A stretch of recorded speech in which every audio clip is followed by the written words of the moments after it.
मैं कपिल कांत शर्मा एक बार पुनः आपके अपने YouTube channel success with Kapil पर बहुत स्वागत करता हूं। साझे का चैप्टर चला हुआ है, सिपाही बैच 2.0 चला हुआ है। यहां से क्वेश्चन आना ही आना है। अगर आपको अपनी तैयारी पक्की करनी है, अपना नंबर पक्का करना है, अपनी वर्दी पक्की करनी है, तो चैप्टर का एक एक क्वेश्चन अपने आप लगाओ। मैं तो यहाँ लगा ही रहा हूं। जब तक आप अपने आप क्वेश्चन नहीं लगाएंगे तब तक बात नहीं बनने वाली, क्योंकि भैया अपने मरे बिना स्वर्ग नहीं दिखाई देता। तो इसलिए ये क्वेश्चन अपने आप भी करो, और अगर कहीं समस्या है तो वीडियो को एक बार देखो, दो बार देखो, चार बार देखो, तुम्हारे हाथ में है इसे कितनी बार भी देखकर अपने क्वेश्चन को कंप्लीट। कोई समस्या फिर भी रह जाती है तो कमेंट बॉक्स खुला है, वहां कमेंट करो। चलिए करते हैं शुरुआत आज की क्लास की और देखते हैं आज का पहला क्वेश्चन क्या है। क्वेश्चन नंबर 26 देखो क्या है। ए, बी और सी ने एक साझा व्यापार प्रारंभ किया। ए राशि का 1/3 भाग देता है, जबकि बी अकेला उतना देता है जितना ए और सी दोनों मिलकर देते हैं। यदि वर्ष के अंत में 840 रुपए का लाभ हुआ तो ए का हिस्सा क्या होगा, ये बताओ। देखो भाई, ए, बी और सी। ए ने 1/3 दिया और उसने कहा बी ने जो दिया है वो ए और सी के बराबर दिया। इसका मतलब आधे में ए और सी और आधे में बी, तो इसे 1/2 रह गया। और जो शेष बचा वो सी ने दिया, तो एक में से 1/3 और 1/2 घटा दो तो 6 हो गया। 6 माइनस 2 माइनस 3 मतलब 1/6 इसका रहेगा। ठीक है, क्या हुआ भाई, कुछ लेन देन कुछ नहीं है, वैसा हुआ।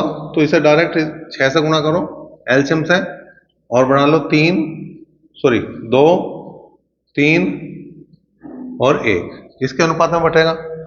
टोटल जो लाभ है वो 840 रुपए का लाभ है, और यहाँ टोटल हो गया 6। एक का हिस्सा बताना तो 2 बराबर 1, 2 तिया 6, 3 दूनी 6, 3 अठे 24, तो मतलब एक के जो हिस्से में आए वो 280 रुपए आ गए। Question number 27। 27वां क्या कह रहा, राघव, सुमन और नरेंद्र ने 1/2, 1/3, 1/4 के अनुपात में पूंजी लगाकर एक व्यापार शुरू किया। 4 माह बाद राघव अपनी पूंजी का आधा भाग निकाल लेता है। इसके 8 माह बाद 2024 रुपए के कुल लाभ में राघव का हिस्सा बताना। राघव, सुमन और नरेंद्र, 1/2, 1/3, 1/4। पहला एलसीएम ले लो, 12 आ गया, तो ये आ गया 6, 4 और 3। क्या करा, 4 माह बाद राघव ने अपनी पूंजी का आधा भाग निकाल लिया, तो 4 माह तक क्यों लगी, उसके बाद आधे निकाल ली तो 3 रह गया। इसके 8 माह बाद, तो 8 महीने और पैसा लगाओ, यो 12 महीने के लिए पैसा लगा, यो 12 महीने के लिए पैसा लगा। 4 से काट दो, 4 एकम 4, 4 दूनी 8, 4 और 4 तिया 12। 3 से काट दो, 3 यहाँ गया, 3 चौक 12, 3 एकम 3 और 3 दूनी 6, तो 2 और 2 4 आ गया, तो यो 4 आ गया और यो आ गया 3। ठीक है, ये तो वजह। अब टोटल जो है 2024 रुपए है, और यहाँ टोटल हो गए 4, 4, 8 और 3 11। किसका पूछ रहा, राघव का पूछ रहा, तो 4 जो राघव के बराबर है। 11 कम 11, कितने बच गए, 9, 12 में हो गए, 11 अठे 88, 4 बच गए, 11 चौक 44। आर बराबर राघव के कितने आ गए भैया, 184 गुणा 4 में कर दो, 4 चौक 16 का 6 का हासिल को 1, 4 अठे 32 और 1 33, 3, 4 एकम 4 और 3 7, तो इसके कितना आ गया भैया, 736 रुपए आ गए बी ऑप्शन।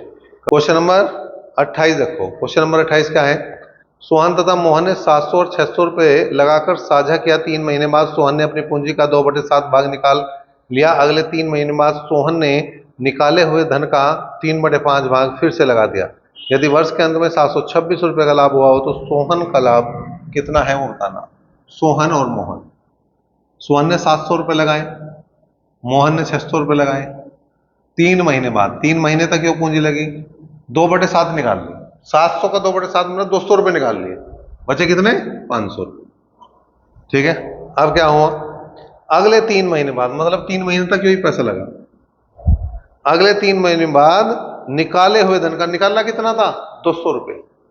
3/5, 200 का 3/5, 200 का 3/5, 5 चौक 20, 4 तिया 12, 120 रुपए और लगा दिए, तो 620 रुपए हो गए। ठीक है जी,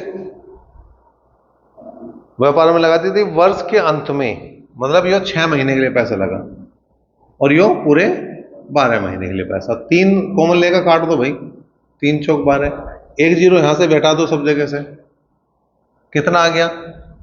ये आ गया 70 और 50 120, और 2 दूनी 4 और 6 दूनी 12 124 ही हो गया। तो 124 और 120 200, 120 और 124 244, और यूं आ गया तुम्हारा भाई कितना, 60 गुना 4 ही लिख लो इसे तो, क्योंकि 4 से काट देंगे, 4 से 24, 4 एकम 4, तो इनका जो अनुपात आ गया वो आ गया 60, सॉरी 61 अनुपात 60। ठीक है, 61 और 60 टोटल कर दो भाई, वर्ष के अंत में 726 रुपए का लाभ है, तो यहाँ टोटल लाभ हो गया तुम्हारा 121 रुपए का, और ये बराबर है 726 के। सोहन का भाग बताना, 61 बराबर किसके है, सोहन के, ये बताना। तो 12 6 72, 6 बार पूरा कट जाएगा, सोहन का हो जाएगा भैया 6 6 36 और 6 कम 6 66 रुपए। क्वेश्चन नंबर 29 की बात करें, ए बी और सी तीन साझेदार हैं, कुल लाभ का 2/3 भाग ए को मिले और शेष लाभ को बी और सी बराबर बराबर बांट ले। जब लाभ की दर 5 से बढ़कर 7% हो जाती है तो ए की आय 200 रुपये बढ़ जाती है, बी की पूंजी बताइए। अब देखो यहां पे क्या है भाई, ए बी और सी तीन है, ठीक है।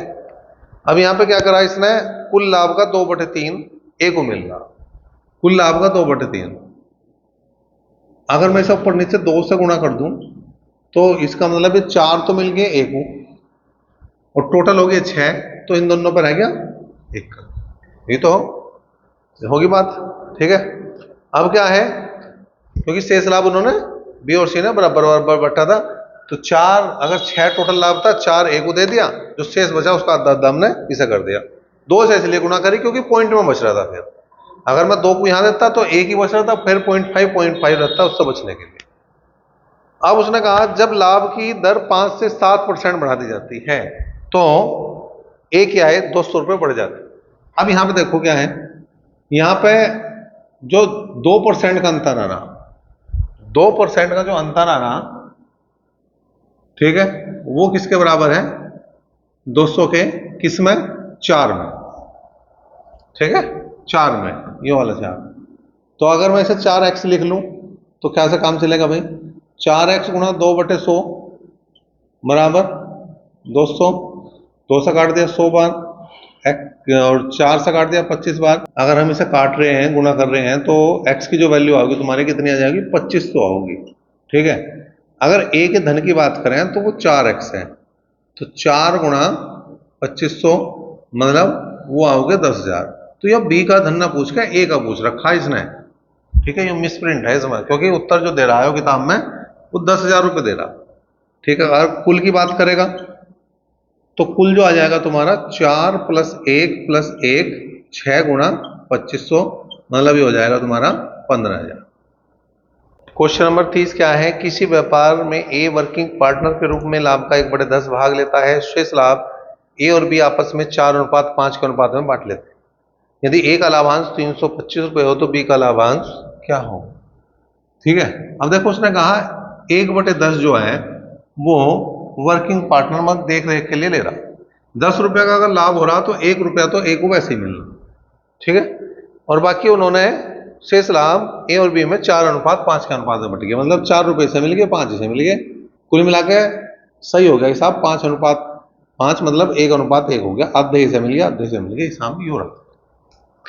यदि ए का लाभांश 325 है तो बी का लाभांश भी 325 ही है, इसमें तो कुछ करना ही था, क्योंकि ए बराबर बी के हैं, दोनों ही 325 के बराबर आ गए। 31वां क्वेश्चन देखो क्या कह रहा, किशन और नंदन ने मिलकर एक साझा व्यापार प्रारंभ किया। किशन की पूंजी नंदन की पूंजी की 3 गुनी थी और उसकी अवधि नंदन की अवधि की 2 गुनी थी।